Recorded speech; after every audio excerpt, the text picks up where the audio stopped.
Hey everyone, quick biochemistry basics here. Let's talk about Lederberg and Tatum experiment. Wild-type E. coli can easily grow on minimal media and produce colonies. This is because the wild-type bacteria can make its own amino acids and vitamins required for its growth.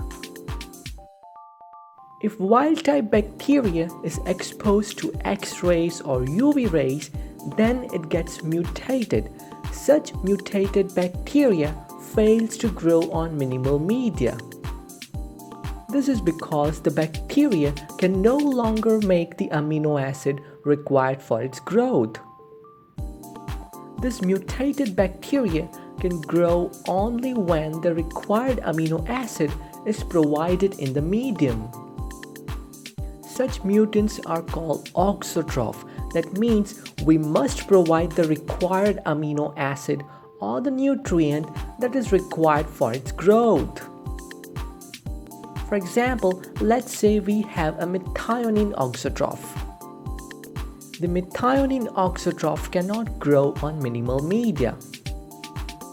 This auxotroph will grow only when methionine is provided in the medium. In the year 1944, when Avery, McLeod and McCarty published their results, Lederberg was a young student and was very excited to see how the DNA from the heat-killed S strain transformed the R strain to highly virulent S strain. So he designed an experiment in which he took E. coli strain A that was auxotroph for methionine and biotin, and strain B that was auxotroph for threonine, leucine and thiamine. But to make things easy, we will consider an example where we take the E. coli strain that is auxotroph for methionine and E. coli strain that is auxotroph for proline. Both these auxotroph cannot grow on minimal medium. They will grow only when the required amino acid is given to them. So, here is what Lederberg and Tatum did. They took both the auxotroph, mixed them together, and plated them on minimal media. The growth obtained on the minimal medium was surprising. This means there was some sort of exchange of genetic material between the two strains.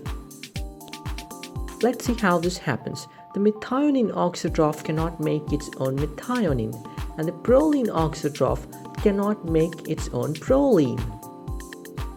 However, the methionine auxotroph still has functional genes required for biosynthesis of prolines, and the proline auxotroph still has functional genes required for biosynthesis of methionine.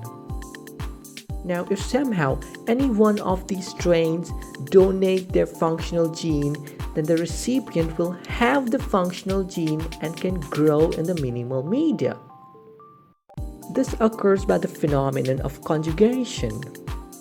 In conjugation, the donor donates its gene to the recipient. During this process, the methionine auxotroph recipient gets the functional genes required for the biosynthesis of methionine from the donor.